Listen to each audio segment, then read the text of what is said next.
Champions লিগের সেমিতে বায়ার্নের বিপক্ষে 2 গোল করে রিয়াল মাদ্রিদকে ফাইনালে উঠিয়েছিলেন এক মৌসুমের জন্য দলটিতে লোনে আসা স্ট্রাইকার হোসেলু। এবার তারই স্বপ্ন পূরণ করল স্প্যানিশ ক্লাবটি।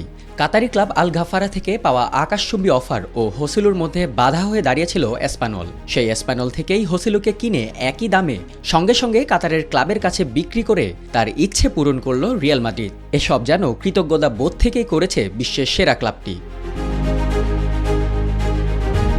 2023-24 মৌসুম শুরুর আগে দলে স্ট্রাইকার সংকটে ভুগছিল রিয়াল মাদ্রিদ। তখনই এসপানল থেকে 5 লাখ ইউরোর বিনিময়ে লোনে হোসেলুকে নিয়ে আসে ক্লাবটি। এরপর টানা এক মৌসুম ক্লাবটির হয়ে 10 গোল করেন হোসেলু। তবে চ্যাম্পিয়ন্স লিগে তার গোলের জন্য মাদ্রিদ ভক্তদের কাছে আজীবন স্মরণীয় হয়ে থাকবেন তিনি।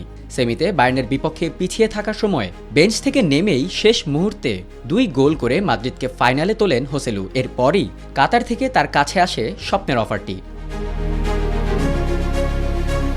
কিন্তু এখানে বাধা হয়ে দাঁড়ায় তার ক্লাব এসপানল। কাতারি ক্লাব আল গাফারার সঙ্গে দর কষাকষি করে হোসেলুর দাম আরও বাড়িয়ে নিতে চায় তারা। এক পর্যায়ে এই চুক্তি থেকে সরে আসার হুমকি দেয় আল গাফারা। কিন্তু নিজের ক্যারিয়ারে সবচেয়ে বড় অফারটি হারাতে চায়নি হোসেলু। তাই তো বিষয়টি নিয়ে রিয়াল মাদ্রিদের সঙ্গে কথা বলেন তিনি, আর মাদ্রিদও হতাশ করেনি তাকে। এক মৌসুম আগে হোসেলুকে যখন রিয়াল মাদ্রিদ লোনে সাইন করে, তখন সেই চুক্তিতে একটি ক্লজ ছিল। সেটি হলো রিয়াল মাদ্রিদ চাইলেই 1.5 মিলিয়ন ইউরোতে হোসেলুকে পার্মানেন্টলি সাইন করাতে পারবে, এবং তারই যথার্থ প্রয়োগ করে ক্লাবটি। 15তম চ্যাম্পিয়ন্স লিগ জয়ের অন্যতম নায়ক হোসেলু যেন নিজের পছন্দের কাতারের ক্লাবটিতে নাম লেখাতে পারেন, আর এই ডিলে এসপানল যেন বাধা না হয়ে দাঁড়াতে পারে, সেজন্য প্রথমে 1.5 মিলিয়ন ইউরোতে এসপানল থেকে হোসেলুকে কিনে নেয় মাদ্রিদ।